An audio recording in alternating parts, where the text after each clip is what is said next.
Hello and welcome to our final week of writing for media. I figured I'd do a quick video since it's our final week and go through some of the topics. This week in particular, we're talking about adapting your writing, your screen. You're specifically taking your screenplay and adapting it to a different form. Most likely, it's going to be either adapting it over to television or sticking with a film format, whether it's a short film or a long form film. It's basically all the same. It's just kind of the way the beats are done and that the way that the structure is done is slightly different. But even if we're writing, for a TikTok or an Instagram reel, it still boils down to the same basic concept, which is a beginning, a middle, and an end, which is like specifically what we've been talking about over the semester, and then building all of those elements into there just in a shorter form. So today specifically, this week we're going to go through adapting your writing to mostly television and film. We'll talk a little bit about some other stuff as well. And then our final assignment is to write a 5-page screenplay that will be due, I believe it's the 10th. We'll take a look on Canvas there and make sure that we have the specific date. But I think it's 10 December is our last day that you can submit stuff for this class.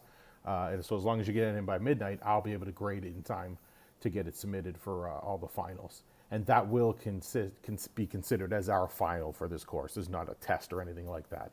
I think it's much more important that you can actually, demonstrate a nice, concise 5-page screenplay.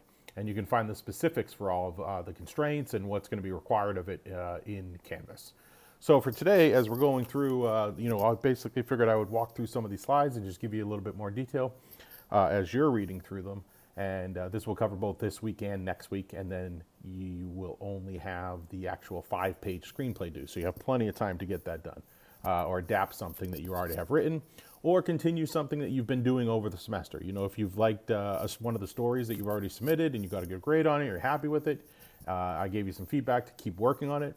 You can either develop that into your 3-page screenplay into a 5-page, or create something totally new. It's completely up to you.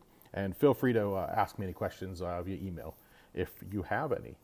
Speaking of which, great way to get a hold of me is email a413@pasadena.edu. You're also welcome to connect with me on @filmprofessor on Instagram. I think there's an underscore in there on Instagram and Twitter.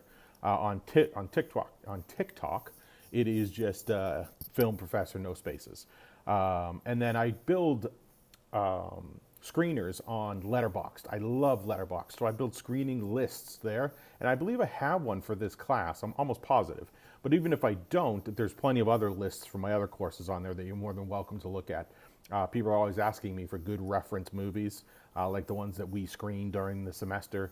I kind of build lists out of those and then put them in Letterboxd for people to look at and give comments on and feedback. And I just think it's a really cool social way to engage with movies. It's kind of like a social version of IMDb. Pretty cool.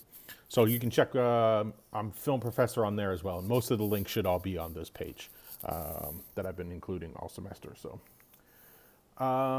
weekly workflow. Again, this week we're talking about, how do you adapt your movies, your screenplay to a movie or television or something else. So be sure to look through all of these slides on your own, read through them at your own pace. I'm just giving you a little bit more background information in this video. So don't just watch this video and then go write your screenplay. Be sure to go through the lecture and follow all of the links. There's some of those links. I know I've been getting feedback from students over the semester. Some of those links have incredible amount of information. You could follow them on other links and other links and other links, especially the stuff from Studio Binder. I love Studio Binder personally. I think you can get almost a full education from that website alone, at least in context. And then to be able to come into a class like this and learn how to apply it, or learn what to specifically read, I think is a great use of that kind of outside knowledge. So definitely follow the links that you find in these. So specifically today, this week, like I said, we're starting to look at what can we see in the difference and how do we adapt that writing. And one of the things I love about television, me particular, I love sitcoms. I love things like Friends, like Modern Family. Shows where there's an ensemble cast and everybody is different in their own way and really contributes and adds to the show. Something like Seinfeld, everybody's Kramer is a character all to himself, So I'm really a big fan of looking at that for my writing and, when I'm watching stuff to adapt. So be sure to, look at your favorite television shows and see what it is that you really enjoy about them. Their recommended screening for this week is the holiday movies that made us. It's not available on a library, but if you have Netflix or you have a friend that has Netflix, if you're studying film, you should have Netflix, first of all. But, I understand not everybody can afford Netflix. So if you have access to it in any way, definitely screen this How the Holiday Movies That Made Us. It's really great behind the scenes information.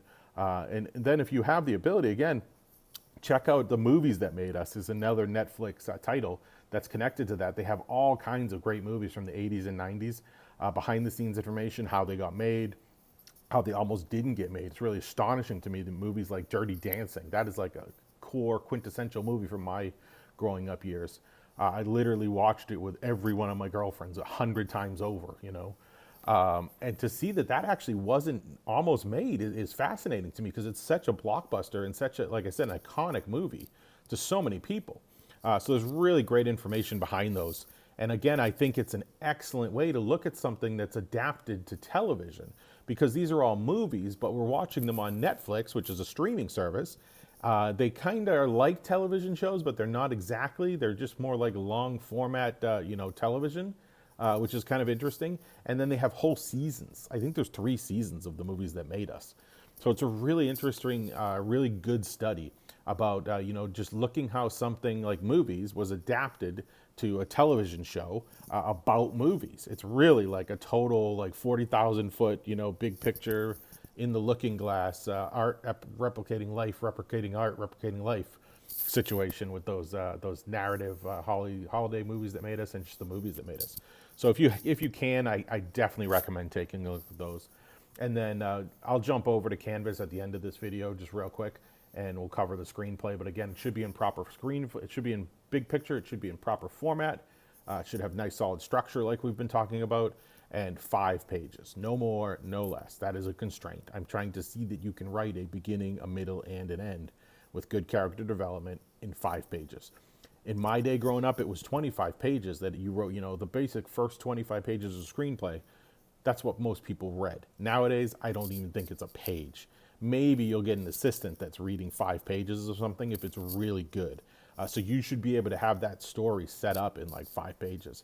And think about why. When you watch something on Netflix, how long do you give a new series? There's so many damn shows, right?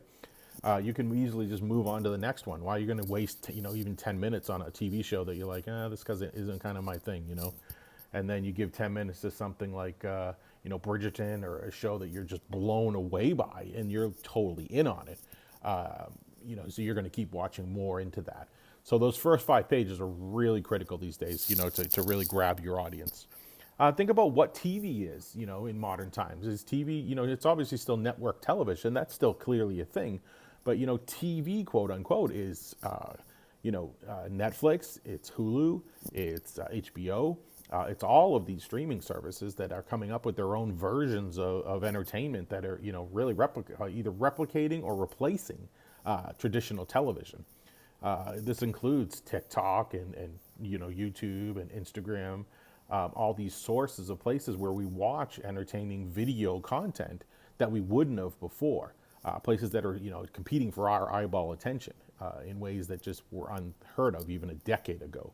So that's all of the kind of places that we're talking about where you're going to adapt your writing to and just, hopefully find success, whether it's in 1 million followers on TikTok or a hit TV show that gets picked up for long form production on Netflix or HBO or anything like that. Those are all avenues that we are looking at today. When we're specifically talking about writing for television, stories are typically written to be shot on sets. Seinfeld is written specifically. If you've ever gone to like the Warner Brothers behind the scenes thing, and you've seen the Big Bang Theory sets, you can tell that, the hallway with the broken elevator, Penny's apartment, Leonard's apartment, and, Sheldon's apartment, whoever is in charge at whatever point in the series, right? But the apartments of all of the main characters are television sets that are all in one place to be filmed on. They're not going out on location. They're not going into the real world. They're not going downtown Atlanta like Walking Dead here with Rick jumping off the tank. They're not doing any of that kind of outside production. They're doing it all on studio sets. And so you have to keep that in mind when you're writing for television. You're writing to things to be shot in a set, for action to be taking place in Penny's apartment, something to happen, and Leonard to go over to his own apartment, or them all going down to the comic book store. You're writing to those specific things. And it's just something to keep in mind. And there's a link here to follow on more about sets too, if you wanted to follow some more about that. The dialogue is written for specific characters. Rick is specifically written a certain way. The other characters in Walking Dead are all like individuals that are driving those stories forward. When we're looking at Seinfeld, he's written a certain way for himself. Kramer is, George, Elaine, they're all individual characters. And the same can be said of any of your favorite shows. Watch them and look how those different characters are both written, the personalities they have, how they engage with each other, how they drive conflict with each other, how they resolve conflict with each other. All of those things are very unique to television in a lot of ways because the characters are typically very close, a tight-knit, community. And this is one of those things that you see blending and bridging in shows on Netflix. You look at something like Ozarks, and it's being told as if it's a movie with like this form of the drama and the dynamics of the structure, but the characters are almost like they're television show characters, and we're following them along on something on an interesting hybrid. And this really started, if anybody remembers, back on HBO and shows like The Wire, Sopranos. They all like started doing this new thing of taking like the Dallas old school, longer form television content and really turning it into like cinematic quality. It's not just the silly same plots every week like a soap opera. You have these really good cinematic style plots being told in story structure, but on this merger of like these almost a television, episodic format where you're writing for specific episodes. And that's certainly one thing one of the other things to consider here. The scripts are shorter. On a television show, your scripts are either, typically about 30 minutes or about 60 minutes was the old way, but because of, time for commercials being put into those, you don't really have that so much anymore. So you kind of see them changing a bit. If you noticed on Netflix, they're actually they used to be like always 20 minutes because that's what a show was before, Now they tend to be, 30-minute shows or 60-minute shows is more and more where the streamers are going. So just keep an eye on where you're writing for, watch something there. And then, always remember that about a minute is equal to about a page of screenplay. It's obviously a very fluid thing. I teach a screenwriting, actual film production class too. And some of the students, they were supposed to do a 3-page script the other night for a 3-minute, screenplay, for a 3-minute of actual total runtime production. And one of them came up at like 4 minutes. And I said, what the hell happened? You were supposed to do 3 minutes. And he goes, yeah, but when we did the first scene, it was they enter the doctor's office and music is playing. And it's literally a one line on his screenplay. And it was a minute in actual total runtime in film. Because the character walks into this doctor's office and sits down and the music is playing. And it is extremely awkward. And they loved how awkward it felt. So they carried it on for a whole minute of screen time, which I felt was still a bit excessive because it's just a bit boring to watch somebody sitting for a whole minute. You could have accomplished the same thing to me in like 15 seconds or 30 seconds, somewhere around there. But it was really good. It was a really nice touch.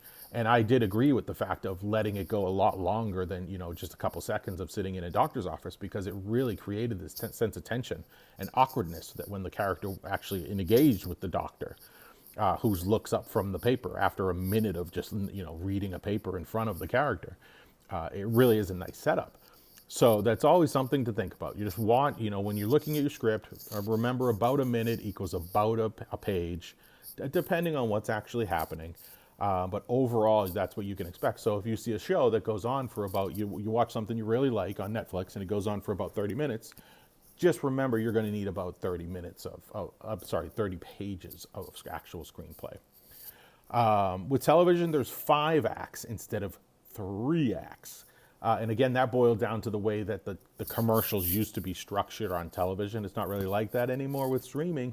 So again, it's just something to think about when you're writing your structure. Do you want to stick with the 5-act or you want to go with the 3-act? Again, it comes down to watching shows for where you want to write, whether that's Netflix, HBO, or television, and then figuring out, is this a 3-act or 5-act structure? And we'll take a look at that here in a little second too. You can study it more in the next slide. stories are not typically resolved anymore on a individual episode. They used to be, where you had procedural shows where something was wrapped up and boom, that was it. And maybe you had a slight storyline carrying over, but the whole thing was wrapped up in one episode. Not so much anymore. You don't really see shows, unless you're looking at the police dramas. Those typically still do it. What is that called? True crime dramas like Crime and Punishment, or CSI type of shows. They typically still go to that format where something is resolved. Every now and then they'll have like a serial killer that they're chasing for a few episodes, but for the most part, it's just the main characters that are carrying over. It's not the actual storylines. Something like Walking Dead, which was on AMC at the time, was revolutionary for television because it was now long form. You were watching these characters have unresolved issues, unresolved plot lines. And then HBO really just blew that up with, as well. They had done it a bit on The Wire and on Sopranos, for sure. I would say that's somewhere around there it was invented. And then certainly carried it over into things like Game of Thrones, where a whole book was adapted and those storylines were carried over, all the way through. And they played out over multiple seasons sometimes. They weren't even, resolved in a single season. Maybe one aspect was, but then other aspects were carried over, all the way going forward. And then we saw this with things like Breaking Bad, all kinds of other shows that really started coming out in that format as well. Walking Dead, certainly one of them.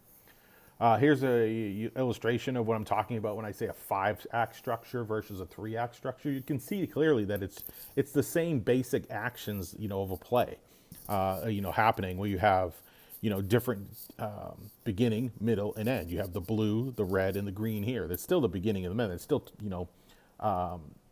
3 sections of major action that is happening. But the way that we come up with the acts and where the conflict stops versus where it climaxes, where the falling action comes down, where the denouncement is, you just have a slight different variation in the overall structure. And you just have to be aware of that when you're doing television. How are those problems brought in? How are they resolved? How are they carried out throughout the overall structure of the writing? And then there's a couple links here for sure. If you're interested in this idea, follow both of those because there's really good information on them. Again, we talked about storylines with television. You have that A story, the B story, and then you have what's different from within a film. You have a C story. And the C story, sometimes you'll see them carried over in a sequel in movies, but you don't really often see them as common as you do in television. That C story is the zombies or the undead, whatever you want to call them in Walking Dead, right? But it's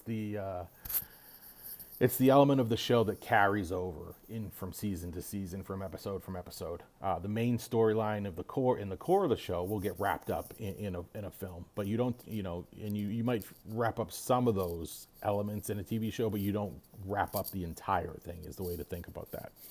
A plot device might keep the narrative moving. Where in a movie, Indiana Jones gets the relic at the end of the movie, and that's it. And then it's a different relic he's going to search for in another movie. Hopefully not the Crystal Skull. We don't need to see that again. But it's not the same thing that he's looking for that wasn't achieved in that wrap up of the film. Whereas in a television show, it can be multiple seasons of that MacGuffin, of that plot device being chased. You look at something like Dexter, and the idea that he's a serial killer. Which, if anybody's seen the new one, give me a heads up if it's good or not, by the way, because I'm tempted to go watch it. I loved Dexter seasons 1 through 5, but I hated from 5 on, and I just couldn't even watch it anymore. So curious to see how that new one's turning out there. But these smaller arcs, all throughout the shows, and then a longer arc that carries out throughout a season with another arc that's possibly even carried out into multiple seasons. There's another great link here for writing with storylines over multiple seasons. One of the biggest things, again, that you can continue outside of this class is reading scripts. Before you can become a great writer, I think you need to become a great reader. And look at some of your favorite scripts. Look at the ones that people consider the best throughout history. I am a firm belief that Chinatown is the best, if one of the best, if not the best script ever actually written. So what is that for you? The only way you're going to know is if you go and read scripts. And we have unprecedented access these days. You know, you can come on these links right here and read probably almost all of your favorite scripts, I'm guessing. If you search hard enough, you can find just about anything on the internet. A friend of mine has a huge library too, so if you're ever looking for something, shoot me an email and I'll see if I can point you in the right direction as well. But you know, when you're looking at these scripts, pay attention to the world. We've talked about this specifically over the semester. You know, building that world can go so far when you're writing the story and when you're looking for the plot to go. Setting all of that up, establishing the characters and how they interact in it, engaging the viewer and keeping them engaged is huge. And then always hooking them for the next episode. These are all key elements when you're looking at television shows. And again, Script Rope Reader, you can go on here and you can read all kinds of television scripts, and then there's all kinds of film scripts as well. And you know, I highly recommend that you print out a few and look at the differences between a really great TV show you like and a film that you like as well. Really good info. When you're thinking about television as well, we talked about this in film. You talk about it all over the place. Really, you really have to think about genre. You're doing something on TikTok. Even you still have a genre of focus, what people are interested in. You know, you're talking about dance videos, or you're doing cooking videos or booty shaking, whatever the videos are about, right? Makeup videos. People are still within what we would call a genre. When we're talking about television, there's some big hitters in particular: drama, comedy, action adventure, and then horror thriller. And there's some great examples you can see just in the pictures alone that should highlight those. You also can get crossovers with them as well. Something like, I've got a picture there of Orange is the New Black, which is a drama, but it's really a drama comedy or dramedy. Dramedy, I think the word is dramedy. A combination of the two, a fusion of both funny and comedic elements, but it's certainly like how funny can it be in a prison with women? You know, there's a limit of the comedy where the drama certainly takes over. And to me, it's one of the most incredible balances of both. Oftentimes people try it and it just doesn't work out. It doesn't hold trying to tell both, but it certainly does in Orange is the New Black. Sorry, I got a message popped up on my phone. Oh, come on, you gotta be driving me crazy now. So action adventure, something like 24 is a perfect example to me of a made-for-television show that just works out great. And then another perfect horror example is American Horror Story. I think that is an incredible, especially some of the earlier seasons, which is absolutely phenomenal in what they're tying up in one episode and then one season. And of course, Modern Family, I think, is an absolute fabulous gem for comedy and how to do television really well and really tap into different demographics. All of those really great. When we're talking about television, you can't hide, doing a Bible, which is beyond the idea of just a script.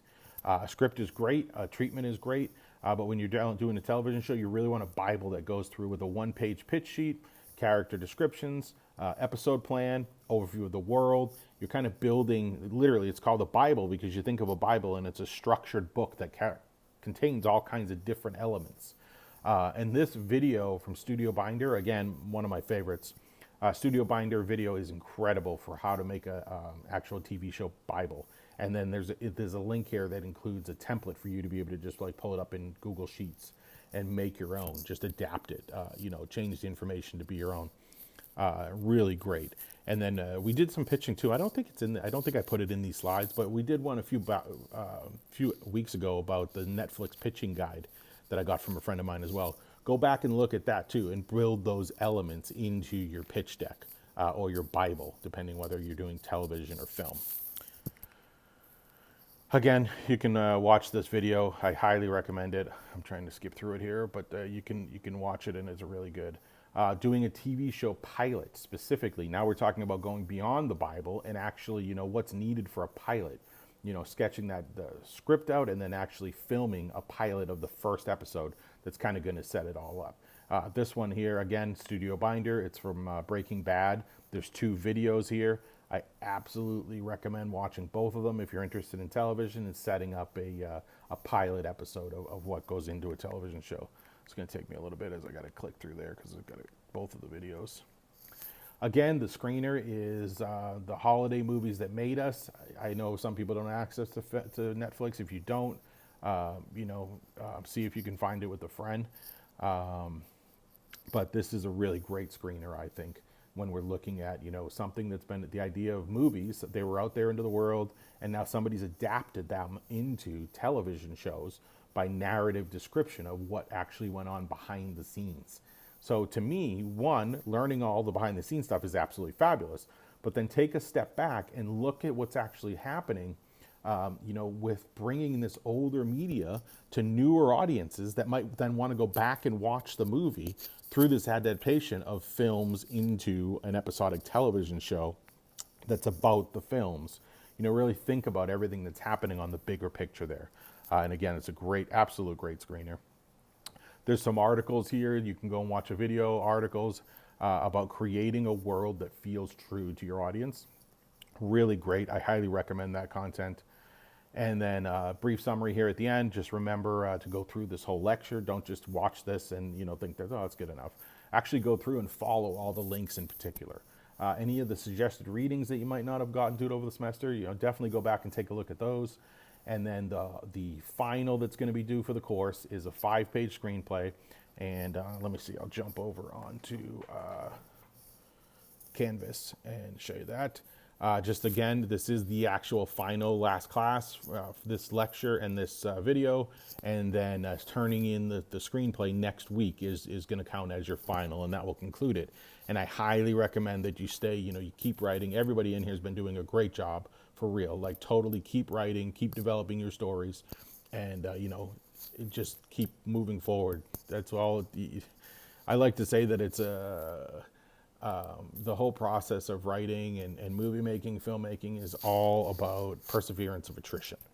Eventually, if you keep doing it long enough, you will succeed, because everybody else around you is going to fall out and fail or give up. And it's really my friends that are legit film screenwriters, movie screenwriters, have their own production companies. They all just kept at it, until that break finally came. My grandmother's definition of luck, which I'm sure she stole from somewhere, was that luck is where opportunity meets preparation. And I'm a big believer of that in my entire life. Everything that's ever come to me, all the elements of me being lucky in my life, from, leaving Boston, becoming a pilot in the Air Force, and becoming successful out here making movies in California, and then now teaching, is all come down to being, in the right place at the right time, but being prepared for the opportunity when it opens up. Because if you're not, and then it's a waste. It's like, winning the lottery, and then losing the ticket. To me, it's complete waste. So just keep positive, keep doing what you're doing, and if you enjoy it, and it'll work out eventually. So here in Canvas is the 5-page screenplay. It is due 10 December. I've got specifically some of the elements that I want you. I'll give you some example. Be sure that you're paying attention to formatting, the headers, or slug lines as they called. Interior or exterior is what I like to see personally. That is it, actually. Interior or exterior, period. Space, the location, classroom, school is good. You can get specific if you want, or you can do multiple levels of that, but there should just be a location. And then again, personally, I'm a fan of day or night. When you actually go produce some films and you see, midnight or twilight on a screenplay, well, if you've ever been outside at twilight and you watched quote unquote magic hour, it's maybe 5 minutes at most that the sun looks beautiful and glowing along the ground with that nice bright, golden color. You got it maybe 5 minutes in the morning, and you got 5 minutes at night when the sun sets. So to put that on a script, you really better, absolutely mean it that you want magic hour, because that is very difficult to get. So I personally, when I'm working with scripts, I like to see them that are either dash day or dash night, because it's probably going to be one or the other, unless there's a specific, clear, motivated reason for it to be, what you're writing. Or continuous, I'm good with that too. If you're already writing in day, you can keep doing continuous. But to me, why would you do that? That's a longer word than day, a longer word than night. Just keep write one or the other. But again, I don't take any points off for that. But I do like to see the scene headers. That's what you'll see out there in the professional world too. When it comes to the professional world, most people I know, literally 95% plus, are all using Final Draft as their writing software. You're welcome to use Celtics or Fade Up or Fade In or whatever the other software are. As long as you're getting it in the right format, that's really what matters. Some of you have not been. So I've given you comments. Make sure that you are going back and looking at a screenplay to see, the proper formatting. But if you're using something like Final Draft, it's going to put it in the right format for you. I know it is a bit more expensive, but if you're going to be a professional writer, it is the one to have. You can export the files from it into things like Movie Magic very easily, whereas you can do that with some of the other programs, but not so easy. So just pay attention to all of the constraints here that are listed on Canvas. Make sure you have a good title page. If you don't have a good title page, nobody's going to know how to get a hold of you. It's the first representation of what people see. And if there's no name or there's not a contact number, most of the times it's just going to end up in the trash. Nobody's even going to read it. It won't even move past that title page. So it seems silly and stupid that you're making a big deal about title page, but it really does come down to, whether or not even a screenplay will get read. So make sure all of your formatting is. I put some links in here again for you to look back on. Formatting a screenplay, writing a contained screenplay, an aspiring screenwriter's guide, just some information that you can look on to help you when you're writing. Me, I'm just looking for that you have a good story at this point, really. It's interesting. I read so many of them that I'd like them to be interesting, that something's happening with the characters. They feel like they're believable, that they're relatable, and that you've learned something from all of the movies that we have watched here. There's been so many that give great examples of all of this stuff. So I would hope that by this point, everybody comes up with a decent 5-page screenplay, because if you don't, then you really, if you don't feel like you're hitting the marks, it's just like, it's not fun, So I would take a closer look if that's something that you really want to do, if you're not enjoying it. All my film students, I really try to get them into a point where they're doing something that they enjoy, that they can get paid for, that somebody else recognizes value in, really. That trifecta is, to me, a place of happiness in life. When people are paying you for something that you like doing and you're good at doing. A lot of times we end up, being an Uber driver because nobody wants to pay us for our writing and we need to pay the rent, right?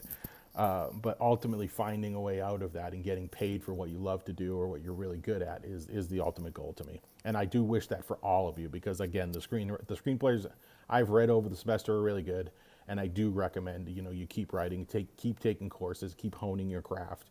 And any chance you get to do something like the TV internships that come up, any kind of work on a friend's, small production, write a screenplay for one of the other students that's doing a short, all of those kind of collaboration efforts are what are going to make more likely that you'll be successful in your writing. So that's my 2 cents. I hope you would have enjoyed the semester. Good luck with your screenplays and your future writing, and keep having fun out there.